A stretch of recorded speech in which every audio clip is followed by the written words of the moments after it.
Olá, meus queridos amigos, muito boa noite.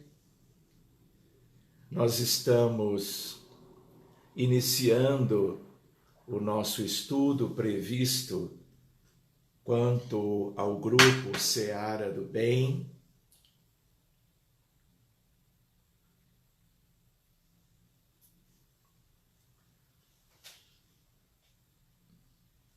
Tudo bem, meus amigos? Débora presente?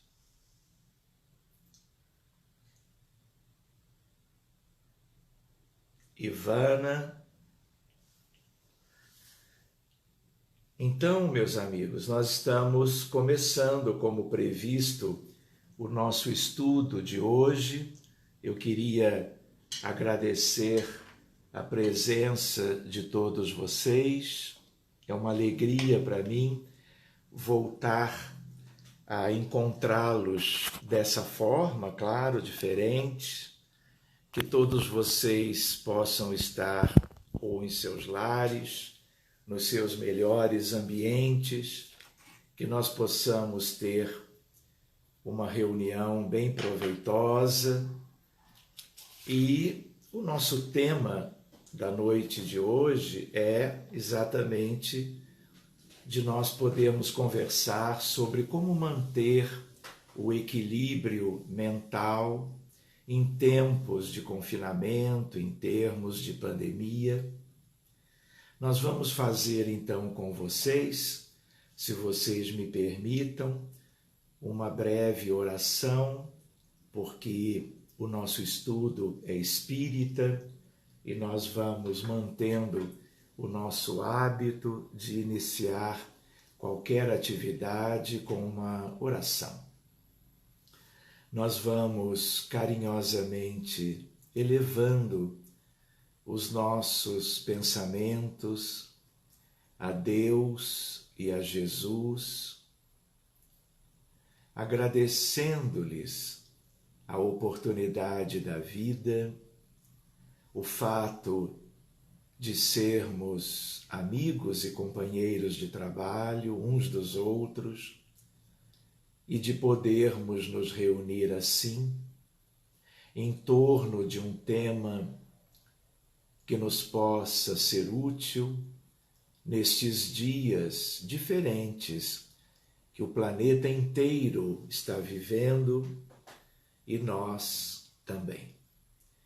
Que os protetores espirituais de cada um, os nossos anjos de guarda, tanto quanto aqueles que dirigem as atividades do Seara do Bem, dos grupos outros também envolvidos na tarefa, que a espiritualidade essa possa abençoar a todos, proteger a todos, suas famílias, os amigos todos da instituição, mesmo aqueles que possam não estar presentes agora conosco, que este amor possa multiplicar-se a favor de todas as pessoas, de todos os irmãos e amigos, não apenas durante esta hora de estudo, mas no decorrer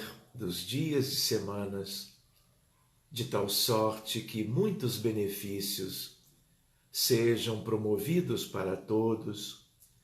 E como vocês estão nos Estados Unidos da América, que aqueles espíritos notáveis, bondosos, relacionados à história do país, também estejam trabalhando a favor dos doentes, daqueles que estão enlutados, sofrendo essas dificuldades todas do presente. E como eu estou no Brasil, em que as dificuldades também são imensas, que os espíritos protetores em nome de Jesus estejam sempre operosos e aproveitando o nosso encontro de hoje para estarem multiplicando as bênçãos que beneficiem todas as famílias de um dos países e do outro também. Muito obrigado a todos e que assim seja. Muito bem. Espero que todos vocês estejam confortáveis e nós gostaríamos de fazer algumas considerações, talvez deixando também para mais adiante uma oportunidade para perguntas que eu não sei se seriam como que viáveis usando a plataforma que estamos usando agora do Facebook. Então, nos Estados Unidos da América, mas tem sido assim como que em diversos países, nós estamos como que vivendo um mesmo drama. E é algo que, de certo modo, nós nunca tivemos, pelo menos na geração atual. Nós estamos sendo como que obrigados a mudanças muito importantes na vida cotidiana, na nossa realidade pessoal, em tudo aquilo que a nossa família também tem sido como que convidada a experimentar nestes últimos meses, nos dias atuais, e pelo visto, nós ainda viveremos as dificuldades de hoje por muito tempo, talvez com algumas mudanças estratégicas, no sentido de uma melhor acomodação das dificuldades em relação ao que seja uma vida normal, mas tudo indica que nós teremos que experimentar coisas muito delicadas ainda. E eu gostaria de, como médico e também como espírita, de fazer com vocês algumas reflexões, né? Uma primeira ideia é a ideia de que uma pandemia como esta, ela realmente já está causando inúmeros aspectos de sofrimento. Nós tivemos milhares e milhares na América, no Brasil e no mundo inteiro de casos de desencarnações como que inesperadas, imprevistas, porque a par dos grupos de risco, não é verdade? Pessoas de mais idade, pessoas com outros problemas de saúde, como cardiopatias, hipertensão, câncer, diabetes e assim por diante. A par destes, vamos dizer, pessoas, seres humanos dentro de um grupo de maior risco, a doença vem gerando como que desencarnações também a pessoas de todas as idades. Mas, por causa disto mesmo, há o surgimento de luto, de sofrimento pela morte, pela desencarnação que não se podia prever para os dias atuais, tanto quanto sentimentos novos que nós não estávamos habituados. Então, reparem, um sentimento muito típico desta etapa é o medo, é a insegurança. São as dificuldades que todos nós temos de convivermos com tudo isto que está aí e com receios de sofrermos mais do que estamos sofrendo, dependendo de contrairmos o vírus, dependendo da evolução que nós possamos ter, como que a partir de adoecermos pelo vírus. De tal maneira que todos têm receio da morte, mesmo aqueles que são espiritualistas, mesmo aqueles que são espíritas, todos receiam, não é? Que as vidas se encerrem como que em etapas ou circunstâncias que não eram aquelas que até então nós podíamos imaginar. Então, nós estamos vivendo o isolamento social, né? Em muitos lugares mais do que isto, a quarentena, e em outros, que não são tão numerosos hoje, aquilo que nós chamamos de lockdown. E eu me lembro, muitas pessoas no início da pandemia não acreditavam no que estava acontecendo, não se valorizava tanto o que alguns já faziam no sentido das mudanças de qualidade de vida, de circunstâncias de vida e da necessidade da quarentena, do isolamento e do lockdown. Mas nós todos fomos aprendendo. E em termos de medicina, em termos de saúde pública, em termos de medidas apropriadas, nós vimos que governos trataram disso de uma maneira mais ou menos ágil, né? E as consequências foram como que se desdobrando, se multiplicando e gerando, portanto, inúmeras questões bem difíceis para cada indivíduo de qualquer idade, para cada grupo familiar e, como todos vocês são testemunhas, para instituições de todo tipo. A família humana, da parentela corporal especialmente, é uma instituição, né? Célula viva da sociedade. Mas o mundo inteiro está vivendo consequências. Parece que a Terra, que girava numa certa velocidade, ela está como que parando, né? Ou como que vivendo a vida de um modo geral, fazendo analogia com a rotação da Terra, numa velocidade completamente diferente, e é uma experiência coletiva jamais vivida por esta geração. Nós temos notícias de peste negra ou peste bubônica, peste negra na Europa, lá há mais ou menos 5 séculos atrás, milhões de mortos na Europa, numa época, inclusive, que a população mundial era muito menor. A população europeia, claro, também, né? E uma boa parte da vida humana foi ceifada por aquela como que chamada de peste negra da Europa. Muito tempo depois, há mais ou menos 100 anos atrás, nós tivemos a chamada gripe espanhola, e aí a tragédia foi ainda mais significativa. E aí tivemos milhões e milhões de famílias destruídas pela morte de vários dos seus integrantes, e, em geral, aqueles que sobreviveram não tiveram sequelas físicas, mas tiveram sequelas morais, emocionais e assim por diante. Então, a experiência anterior foi em outro momento, em outras condições da vida humana.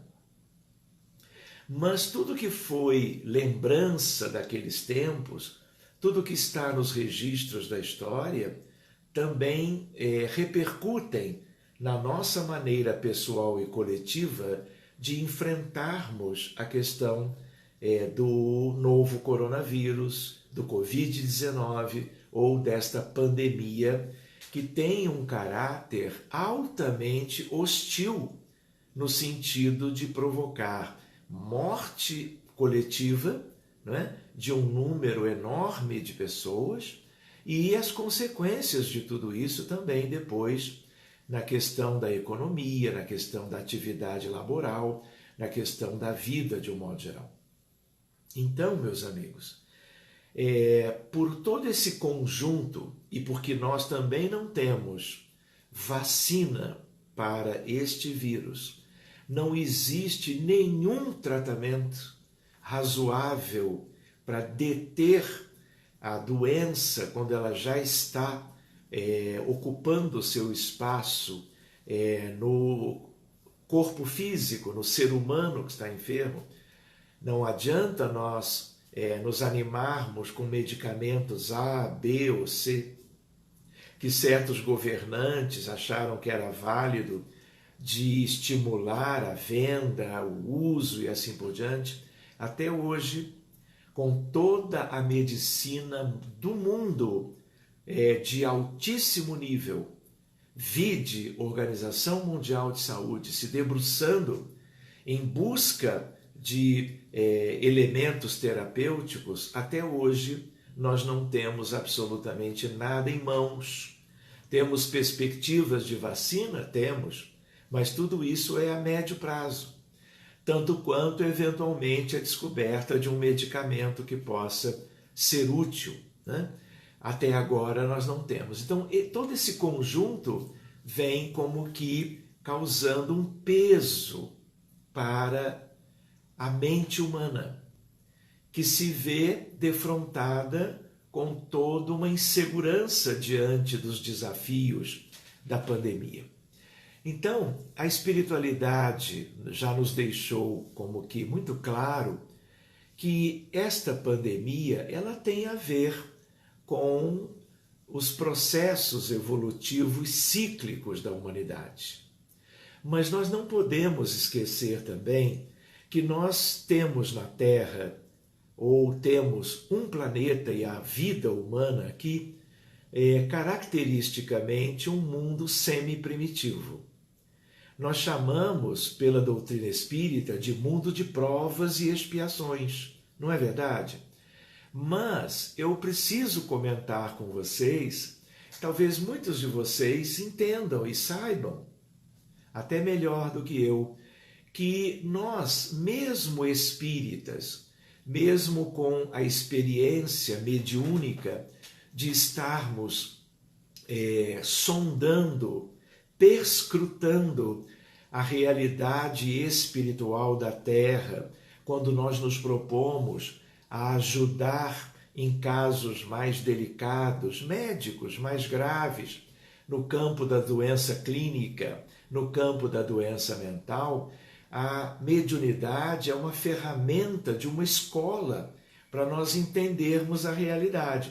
Nós temos a base kardeciana, que foi adiante em inúmeros aspectos, mas quem foi mais adiante, a nosso ver, foi a obra de André Luiz. Os livros da série, que começam com o Nosso Lar, seguem com os mensageiros, missionários da luz e vão lá até e a vida continua.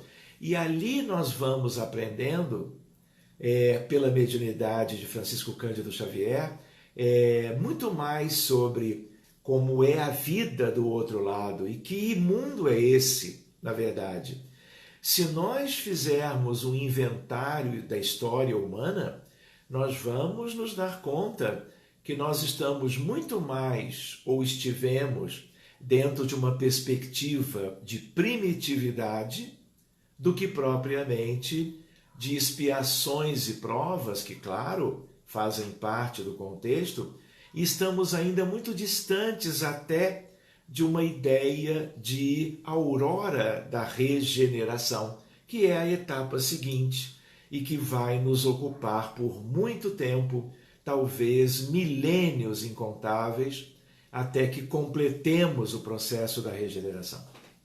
Então, é importante nós lembrarmos, por exemplo, que temos 5.000 anos de história registrada na escrita. Claro que a história da humanidade ela é muito mais longa do que isso. Estamos falando, só lembrando dos capelinos que vieram, eles vieram entre 100.000 e 40.000 anos para, como exilados, viverem aqui com aqueles que já estavam instalados aqui, progredindo aqui. Então, nós gostaríamos de lembrar que nestes 5.000 anos de história, nós nunca tivemos 100 anos de paz. Ou seja, nós nunca tivemos um século sequer sem uma guerra ou outra. E durante vários momentos tivemos várias em determinados pontos da história. Então, nós não podemos deixar de compreender, especialmente como espíritas, que tudo isso é herança de nós mesmos e que, a par de toda a dor, de todo o sofrimento, de toda a insegurança, de todo o medo, nós já temos, de certo modo, elementos para lidarmos bem ou razoavelmente com tudo que está aí. Então, reparem, uma ideia que é quase uma questão de paradigma. Nós, antes da pandemia, nós queríamos trabalhar, trabalhar, trabalhar. Em geral, não é? O nosso trabalho era fora do lar, era nas instituições, as mais variadas do trabalho humano, em qualquer condição, não é verdade? Então, meus amigos, o que acontece? Nós chegávamos em casa, cansados, muitas vezes uma família com companheiros e companheiras, com filhos, umas famílias com mais, outras com menos. Então, todos vocês conhecem a dinâmica familiar da história e da atualidade, né? Dos tempos atuais. E acontecia que nós acabávamos perdendo como que a consistência em termos de relacionamentos intrafamiliares de qualidade. E aí a vida ia seguindo adiante, ano após ano, quando nós não sabíamos aproveitar bem a oportunidade que a vida nos dava, a passagem das horas e os elementos do calendário humano, nós íamos perdendo qualidade na convivência e alegávamos a falta de energia, porque usávamos a maior parte para o trabalho, dizíamos da falta de tempo, né, de oportunidade, porque tínhamos muitas tarefas, porque tínhamos mais de uma atividade que nos ocupava no dia a dia. Ainda é algo assim, mas se a gente reparou, né, e todos nós notamos isso, nós agora estamos como que, de um modo geral, todos juntos em casa. E como é que nós estamos trabalhando isso? Nós estamos aproveitando todo um lado positivo disso? Ou nós estamos nos ocupando de outras coisas, ou das mesmas coisas, mas um número muito maior de horas e, portanto, muito mais tempo, mas para questões que não são construtivas, que não são edificantes, que não são exatamente aquelas que são capazes de nos ajudar numa ideia de transformação pessoal. Então, se nós pensarmos, por exemplo, nós não aprendemos sobre reforma íntima, sobre educação dos sentimentos, nós não aprendemos que a regeneração planetária, ela não vai cair, não é, dos céus misericordiosos em nome de Jesus para a humanidade toda. Na verdade, a regeneração não virá como flocos de neve, de uma neve de substância de amor contemplando tudo e todos.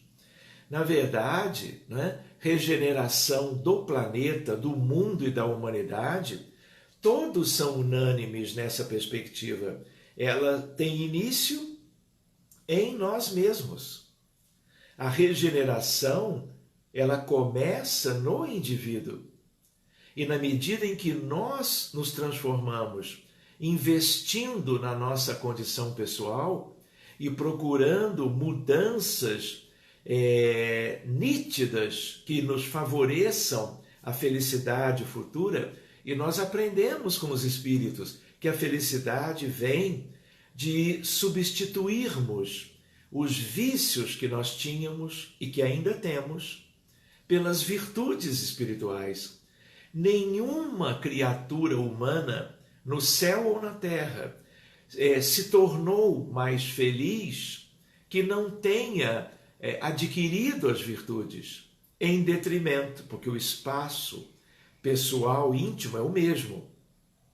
Então nós precisamos nos desvencilhar conscientemente dos vícios antigos ligados ao que é presente, orgulho, egoísmo e vaidade, para que tenhamos espaço na condição de cada um de nós para iluminarmos a nossa condição íntima em termos de empatia, compaixão, solidariedade, fraternidade, humildade e tudo aquilo que a espiritualidade vem nos dizendo há muito tempo, para que nós sejamos virtuosos quanto a isto. Capacidade de perdoar, de esquecer as questões dos sofrimentos que eventualmente alguém tenha nos provocado, não é?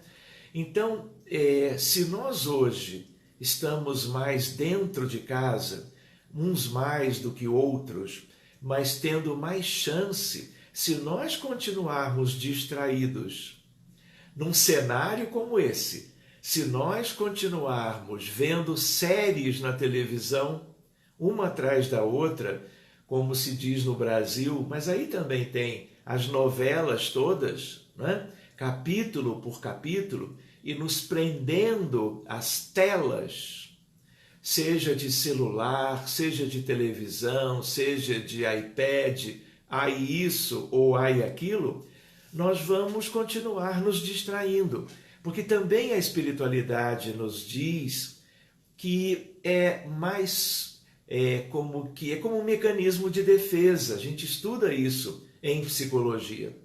Nós nos distraímos com muitas coisas. As coisas facilmente nos seduzem e aí nós nos atrelamos a elas. E com isto nós não olhamos para dentro.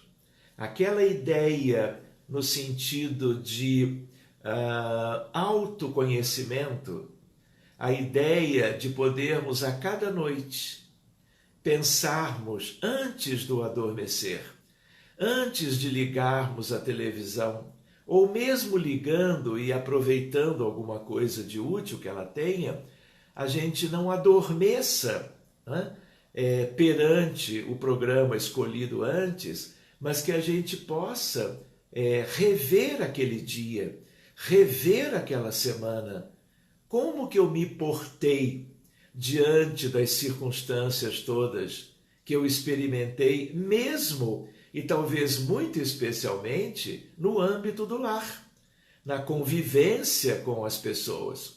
Porque ao mesmo tempo que nós estamos todos meio que confinados, né, os dramas interpessoais, eles recrudescem pela convivência. Se nós não sabemos valorizar as oportunidades, se nós não sabemos administrar as questões que surjam, porque estamos agora todos no mesmo lar, na mesma condição de casa, de apartamento, tendo dificuldades que já existiam e, diante do recrudescimento e da intensificação, nós termos dificuldades para nos colocarmos diante desse novo cenário com essa perspectiva de vivermos de um modo diferente. Então, reparem, nós podemos continuar isolados mesmo no confinamento, no sentido das relações familiares. Mas que mais linda oportunidade de nós sentarmos com os nossos amores, com os nossos parceiros e parceiras, de nós podermos sentar e brincar com as crianças, nos divertirmos com questões que antes nós até já conhecíamos, mas meio que já tínhamos abandonado, porque a vida profissional, os interesses materiais relacionados à vida profissional, não é? Como que nos tinham feito perder ao longo dos meses, ao longo dos anos e das décadas. Quantas vezes os relacionamentos entre os próprios casais, não é? Viveram toda uma perda de substância afetiva e emocional. né? Então, ao mesmo tempo que nós poderíamos imaginar que estamos sendo obrigados a estarmos no mesmo ambiente, por que não aproveitar isso para duas questões fundamentais? A primeira é a introspecção. É fazermos silêncio. Por isso é importante desligar, pelo menos durante bom tempo do dia, nós desligarmos os aparelhos que ruidosamente nos provocam a atenção e nos desviam para outro foco. Porque o foco principal vai ser aquele que nós escolhermos.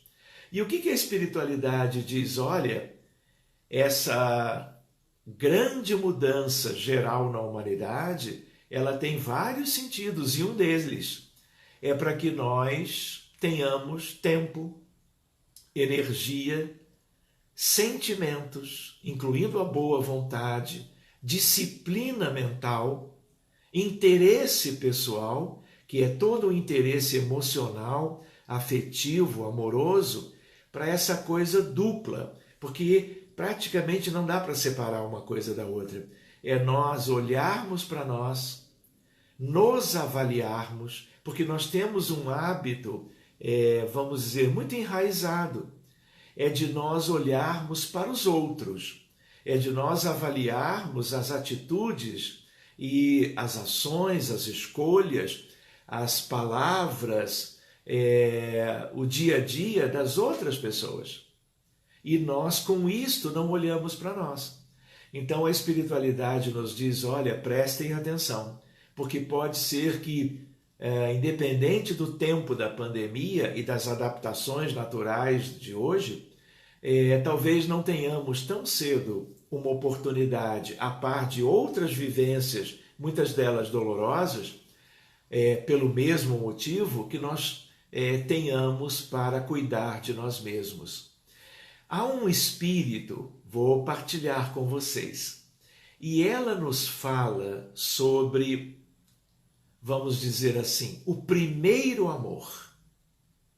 Essa é uma expressão desse espírito, é um espírito feminino, muito querido, e em algumas mensagens ela trouxe isso, já tem alguns anos. Filho, onde está o teu primeiro amor? E uma ideia de que você pode se preocupar com tudo e com todos.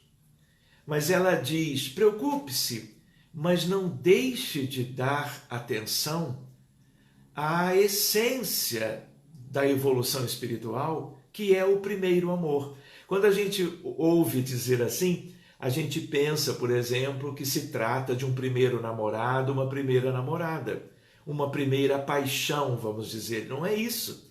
É a ideia de que o primeiro amor é como um amor genuíno, divino, que existe em cada filho de Deus, que vai sendo construído ao longo de muito tempo, ao longo das eras, mas que desde a origem é um legado de Deus para o espírito imortal que somos nós.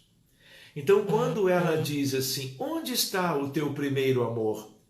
E aí ela diz, cuide de você mesmo. E quando ela diz isso, ela não se refere a alguém que tenha um problema clínico qualquer e esteja deixando de usar os medicamentos, para que então cuide bem do seu problema de saúde. Não é disso que ela está falando. Ela está falando de coisas que são essenciais, que são profundas e que têm a ver com algo que nós já sabemos que temos dentro da nossa realidade, em termos equivocados, em termos de necessidades de mudanças profundas, e que tem a ver com educação de sentimentos e reforma íntima, mas também aspectos que nós temos que buscar, analisar numa ideia de autoconhecimento para que cheguemos até lá. porque os níveis são de razoavelmente superficiais e de fácil acesso a outros que são muito mais profundos e delicados e que estão a nível do nosso grande inconsciente. E quando nós pensávamos na ideia de, antes de nós adormecermos, nós buscarmos um silêncio, um certo isolamento por alguns minutos, para que tenhamos a paz suficiente para olharmos para dentro de nós, procurando contemplar a nós mesmos. Porque em meio a dificuldades ou erros antigos que têm a ver com orgulho e egoísmo, né? Nós somos filhos de Deus e nós também já tivemos nesta vida e em muitas outras experiências sadias, relacionamentos que se tornaram como que patrimônio moral de todos nós. E tudo isto também está guardado, né, dentro da nossa condição pessoal. E tudo isso também pode brotar, porque ao mesmo tempo que no mesmo processo eu analiso os meus erros, o jeito que eu tratei alguém naquele dia, a eventual secura, a eventual indiferença, a eventual rispidez, eventualmente até um gesto mais, vamos dizer assim, desequilibrado. Tudo isso, se eu analiso no final do dia, tudo isso é útil, porque como filhos de Deus, nós ao mesmo tempo temos o joio dentro de nós, mas na essência nós somos trigo. A voz de Deus está na consciência de todos. Allan Kardec nos contemplou com esta ideia, as leis de Deus estão na consciência de todos os filhos de Deus, não é verdade? Então, alguém pode precisar buscar uma ajuda externa de um terapeuta para trabalhar consigo este processo. Tem sido assim há 1,5 séculos na história da psicologia e da psiquiatria, né? Até aquelas dos dias atuais. Mas, eventualmente, havendo disposição, boa vontade, esse amor de que nos fala essa entidade querida, que eu recordo agora, sobre o primeiro amor, mesmo que isso não brote na primeira ocasião, na segunda ocasião, tudo isto vai surgir dependendo do investimento que nós fizermos para isto. Então, essa é uma questão linda para nós. Olha, vocês precisarão ficar em casa. Vocês não terão outra opção. Independente, porque nós não vamos abordar isso agora, quando eu comentava sobre a realidade de um mundo de provas e expiações, sobre a ideia de que nós não sabemos as forças escuras que existem nas entranhas do planeta Terra, não é esse o nosso tema, mas a ideia de que independente de o quanto as doenças, as perturbações, as epidemias e pandemias tem também uma articulação em domínios equivocados da realidade do planeta. Independente disso, nós temos, com um mínimo de lucidez, de esclarecimento, a ideia de aproveitarmos para nós. Isto é uma etapa. Qual etapa? A etapa do primeiro amor. Investirmos em nós mesmos. Em que sentido? Sem egoísmo. Esse primeiro amor, ele é divino, ele é patrimônio inerente à condição humana.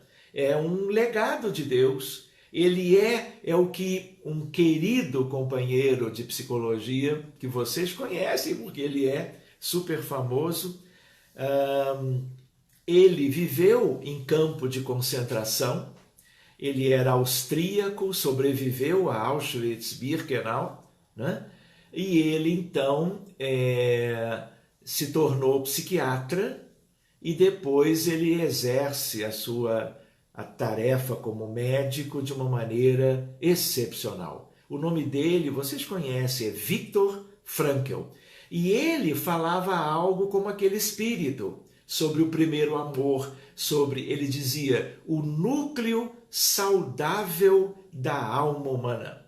Porque ele não era espírita, não conheceu o espiritismo. E aí, o que acontece? O que é esse núcleo saudável da alma humana? É como se Deus não deixa que nenhuma situação, que ninguém, encarnado ou desencarnado, em qualquer época da nossa caminhada, possa atingir esse núcleo. Ele é divino, não é? Seria um central core. Ele é divino e ele mantém a condição de filho de Deus, independente de todas as vicissitudes que qualquer um de nós possamos ter vivido ou possamos estar vivendo hoje. Então, quando, através de mecanismos que talvez dê tempo de nós abordarmos, nós acessamos esse núcleo saudável, nós estamos voltando àquele espírito feminino que dizia, e o teu primeiro amor? Cuide de todos, siga com esse seu espírito de solidariedade e fraternidade, mas nunca esqueça do teu primeiro amor. Cuide de si mesmo. Então esse é um aspecto. O outro, que nós nos referíamos à questão de tempo, de energia, é que nós temos talvez a melhor das oportunidades de convivência em família. Se nós não podemos mais conviver, a não ser por métodos de transmissão de dados, com os colegas de trabalho, quando ainda há trabalho que se possa promover desse modo, né? Graças a Deus, com tantos recursos tecnológicos, na verdade, em família é diferente. É claro que quando há familiares que são trabalhadores na saúde, estão na linha de frente, enfrentando, cuidando de pacientes em terapia intensiva, por exemplo, em emergência, recebendo uma quantidade grande de doentes com o novo coronavírus, eles também vão ter que viver, já estão vivendo, toda uma adaptação e isolamento e separação entre os que integram fisicamente a família. Mas a grande maioria nada tem a ver com isso. E eles estão juntos, em casa. Então aquela ideia de que nos faltava tempo e energia para isso ou para aquilo, agora é diferente. Olha que riqueza nós podermos estar abraçando os nossos familiares. O que vocês acham, se é que alguém aqui tinha perdido essa oportunidade ou essa capacidade de manter essas questões de qualidade, de sentimento, o que significa poder olhar nos olhos dos nossos familiares? Sejam aqueles de menos idade do que nós, incluindo as crianças pequenas, sejam filhos ou netos ou bisnetos, seja o nosso ou a nossa companheira ou companheiro, sejam os nossos pais, avós, tios, irmãos. Vejam que coisa extraordinária, em meio a tantos desafios relacionados ao sofrimento, não é? Um sofrimento pandêmico, nós ao mesmo tempo, se nós quisermos, temos o tesouro instrumental de podermos nos conhecer melhor, não apenas para nos conhecer melhor, mas para mudanças. Olha, eu não gosto de ser assim. Nisso ou naquilo outro, eu não estou satisfeito. Como é que eu vou fazer para mudar?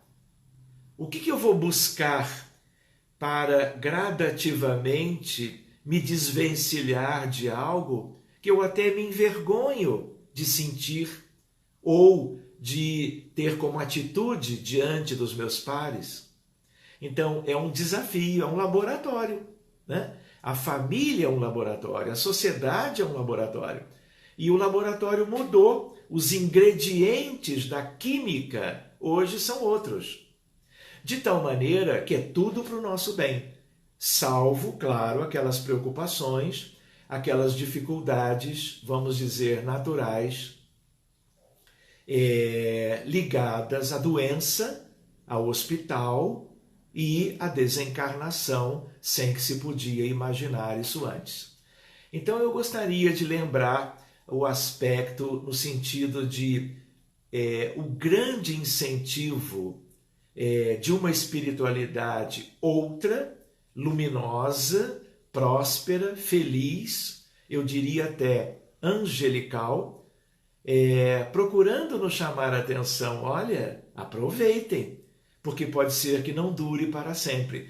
O que é preciso que dure para sempre? Não essa história das dificuldades atuais, mas tudo aquilo que nós conseguirmos avançar, tudo aquilo que nós prosperarmos em parâmetros de vida eterna, tudo aquilo que seja consoante às lições do Evangelho de Jesus, Mateus, Marcos, Lucas e João, não apenas os evangelhos, mas o Novo Testamento como um todo, Paulo de Tarso, as epístolas de Paulo, de João, enfim, o conjunto, incluindo até o Apocalipse de João, tudo isso é o Novo Testamento.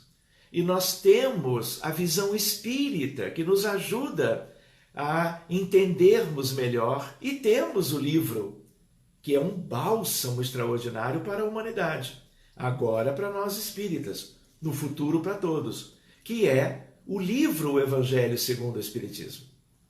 Bastaria aquela mensagem que tem o título para nós relermos hoje ainda, motivadora, no capítulo chamado Sede Perfeitos, o homem de bem. Enfim, voltando, aquela ideia que é interessante para nós, que é a ideia de que nós podemos transitar em meio a apreensões, a dúvidas, incertezas, medos, dores até morais especialmente, transitarmos em meio a tudo isto com sanidade, com equilíbrio mental. E aí eu gostaria de recordar com vocês, em alguns minutos, que é a ideia de que quando ao final do dia nós poderíamos buscar nos analisar um pouco melhor, reações, atitudes, pensamentos. Quantas vezes nós temos pensamentos, não sabemos bem se eles vêm da nossa mente espiritual, se eles são propriamente nossos, ou são ondas de pensamentos exteriores que a nossa sensibilidade depreende por alguma sintonia, alguma ressonância psíquica. Às vezes é muito difícil, pela velocidade da luz, 300 mil quilômetros por segundo, que é a velocidade a princípio do pensamento, nós sabermos se aquilo é nosso ou não é. É só trabalhar aquilo, se nos agrada ou não. Se aquilo tem a ver com o que nós sabemos a nosso respeito ou não. E nós vamos filtrar, nós vamos educar até os pensamentos que temos, ou que nós criamos, ou também aqueles que nos chegam. Enfim, tudo isso é processo educativo. Mas reparem, quando a gente reclama do confinamento, quando a gente ia para a rua trabalhar, metrô para cá, automóvel para lá, nós não reclamávamos que não tínhamos, por exemplo, puxa, o Sérgio falava em livros astros e ele dizia que são 88 livros astros e são 184 livros de cabeceira, brincando. E aí a gente ficava de enviar a lista dos livros e nós dizíamos, eu não tenho tempo para ler. E aí a literatura espírita, que é vasta, não que a gente deva ler de tudo, porque já não há mais tempo a se perder também.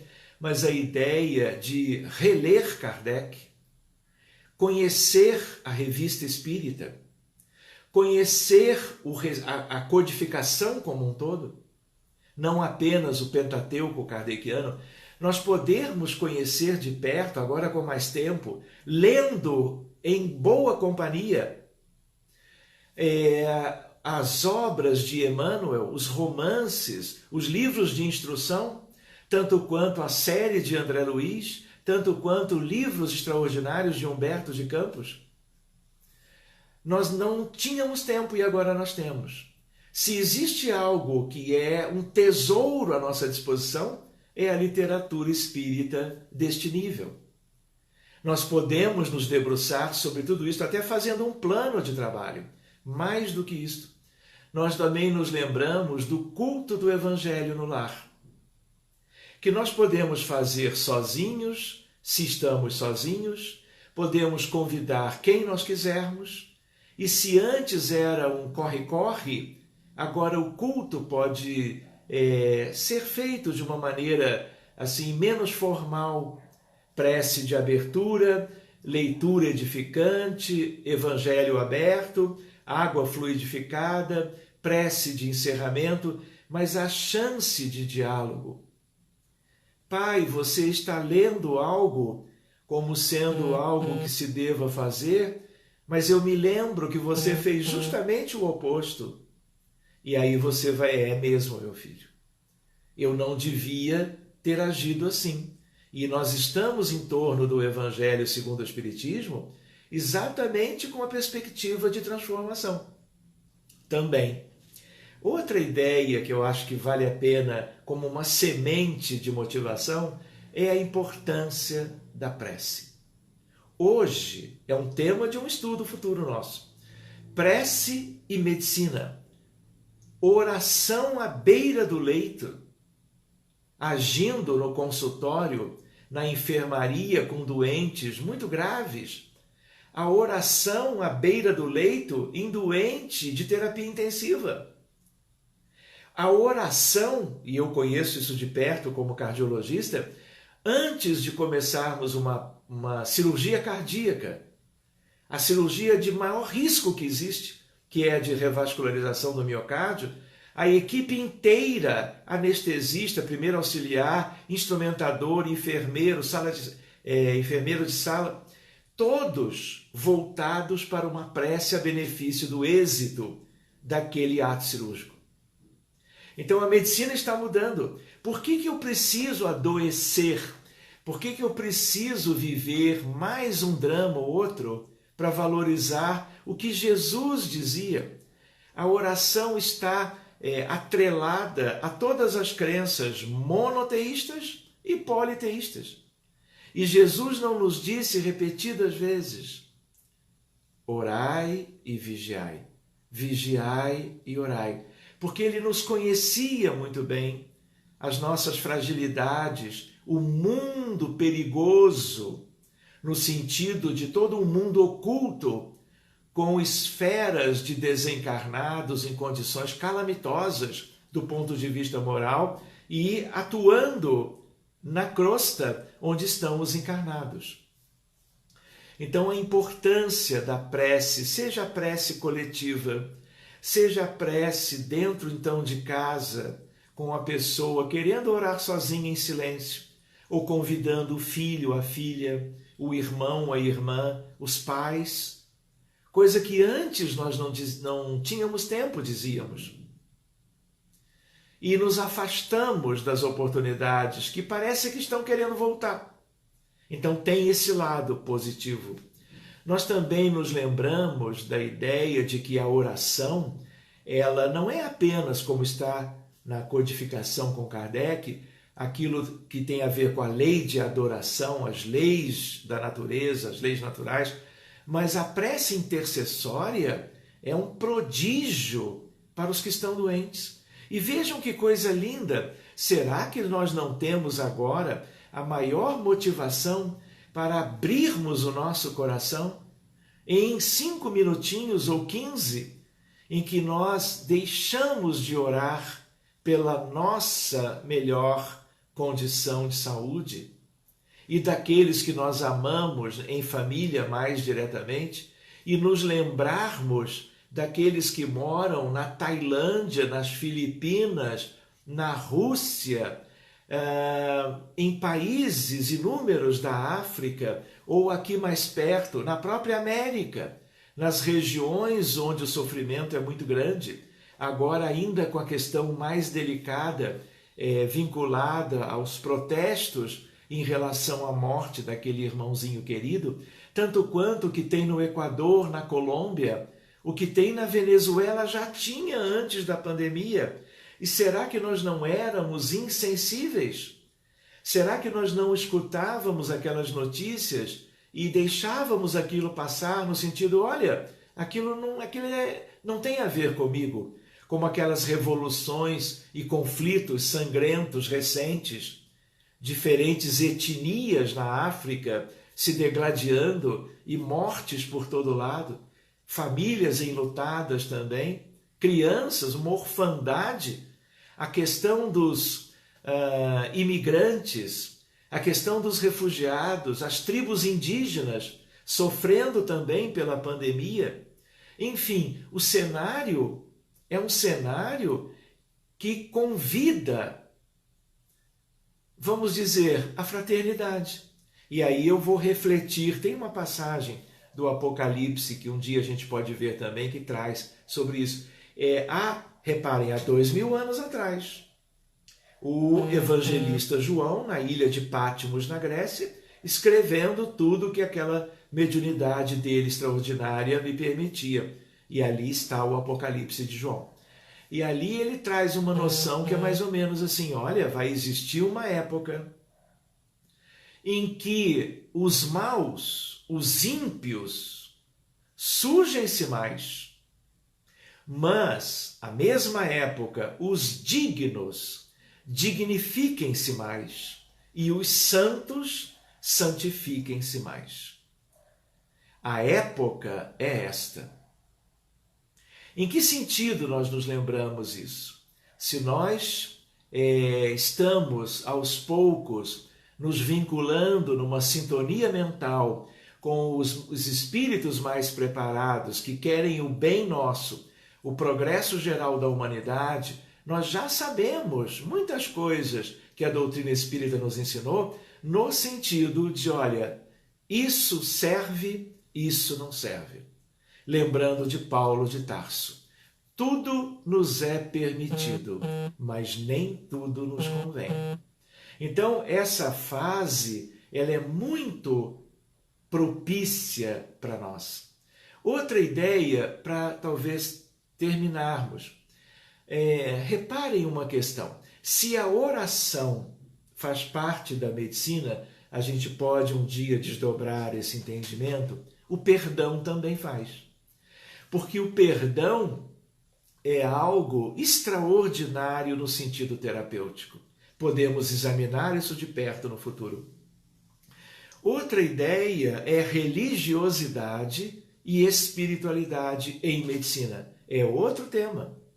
Isso tem a ver com depressão, no sentido de uma imensa pandemia da depressão já de décadas, e a ideia de que religiosidade e espiritualidade têm uma função preventiva quanto à depressão.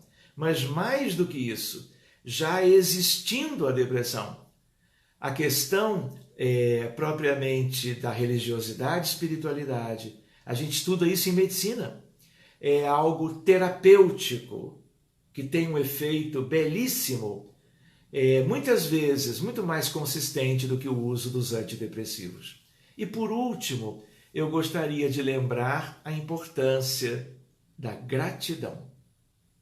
Alguém poderia dizer, mas eu vou agradecer o quê? Se está tudo, eu brinco com a palavra, pandemia e pandemônio, né?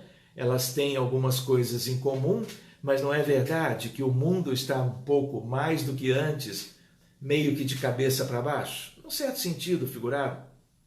Pois bem, a ideia de que estamos vivos, a ideia de que estamos, na maioria, com as nossas famílias íntegras, a nossa capacidade de trabalho preservada, esperando uma nova fase para voltarmos à faina daquilo que nós escolhemos como profissão na vida. E às vezes não é nem profissão.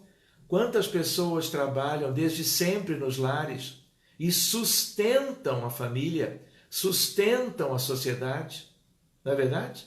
Sem uma escolaridade mais universitária, por exemplo, sem doutorado, mas que tem uma amorosidade, tem uma condição moral e que sustentam o mundo. Mas a ideia qual é? A ideia de termos motivos de gratidão a Deus. E aí eu lembro com vocês, terapêutica. Se eu pego, só para finalizar, me perdoe avançar um pouquinho, ressonância nuclear magnética funcional. E eu coloco a pessoa dentro do equipamento, e a pessoa, por uma recomendação, ela vai pensando em termos de gratidão às pessoas, aos familiares, ao chefe no trabalho, ao colega que ajudou nisso ou naquilo. Se ela, no final do dia, o experimento mostrou isso, ela arrola 3 momentos do dia em que esses momentos iam passar desapercebidos. A pessoa ia ver novela, ia mal se despedir dos familiares, adormecer e já era o outro dia para a nova etapa de trabalho.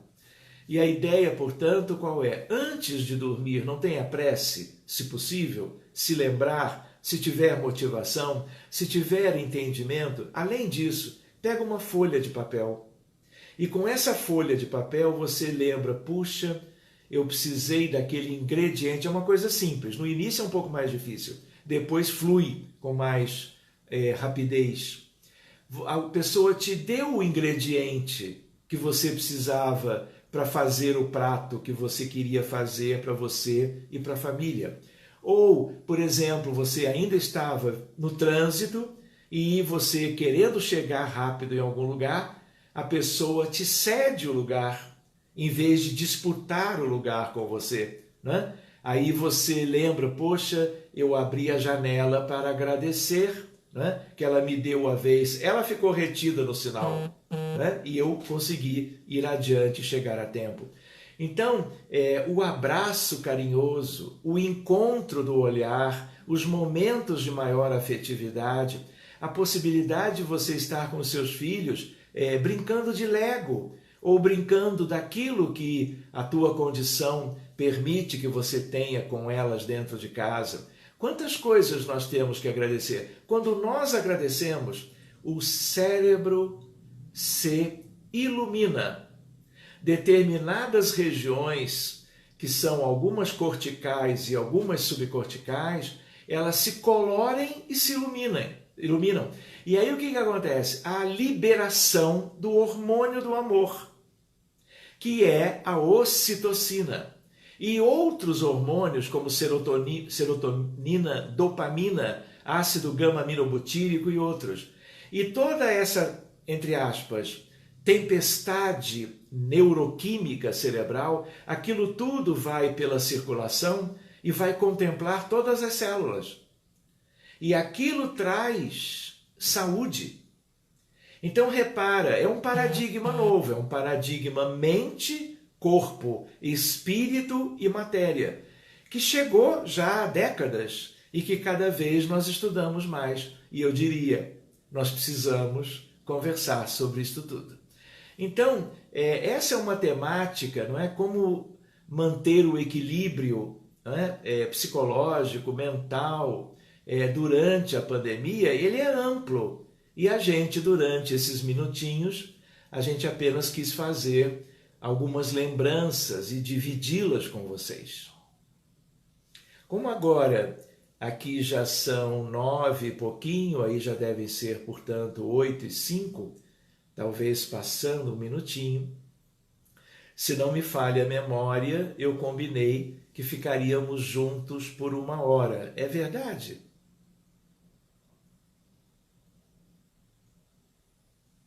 Eu estou me baseando no tempo médio dos estudos que nós temos feito como que online.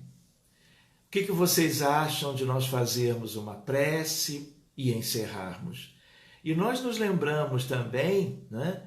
Hoje nós não vamos falar de meditação, vamos deixar outros itens para um outro momento, mas a ideia, né? Assim que vocês quiserem, eu e a Débora combinamos um outro momento, um outro estudo. Pelo visto, pelo andamento da carruagem, nós ainda poderemos ou teremos que nos encontrar por enquanto através dessas plataformas e dessa metodologia. Queria até lembrar, que se não fosse o que é a nossa realidade, nós já teríamos estado juntos, numa atividade presencial dias atrás, semanas atrás, quando estaríamos visitando a região de Nova York, de New Jersey e de outras, como Massachusetts e outros grupos queridos. Vamos fazer assim, meus amigos? De qualquer maneira, como nós devemos nos encontrar mais adiante, anotem as questões suscitadas pelo estudo de hoje, para que vocês tenham numa folha de papel, e aí nós podemos fazer um debate, um diálogo a partir de todas elas, com muito carinho e, aliás, com muita gratidão a todos vocês que estão como que juntos na noite de hoje. Então, meus amigos, nós falávamos de gratidão, comentamos sobre a prece, e quando as duas questões se unem, nós estamos dando como que um passo mais significativo, mesmo que ele seja de curta duração. Em breves instantes, podermos estar nos sentindo solidários, amigos uns dos outros, agindo fraternalmente, restabelecendo como que esses vínculos familiares e espirituais e, ao mesmo tempo, elevando todos juntos a Deus, nosso Pai, ao divino e querido Mestre Jesus, o caminho, a verdade e a vida, como Ele mesmo nos ensinou sobre si. Ele, o pastor de todas as ovelhas do imenso rebanho terreno. Que toda a espiritualidade que nos envolve agora, nitidamente, eles sintam a nossa gratidão, porque, de certo modo, venceram resistências naturais e agora nós tivemos com eles mais uma oportunidade para estarmos consolidando estes vínculos de amizade em torno da doutrina espírita, de um estudo qualquer que pudesse nos motivar para vivermos esse momento diferente de forma serena, confiando nos desígnios de Deus, não apenas para nós, obviamente, para a humanidade inteira. Meus amigos queridos, tenham uma bela noite, aproveitem todas essas oportunidades e que possamos nos encontrar em breve, assim que possível. Um forte e querido abraço em todos vocês. Muito obrigado e boa noite.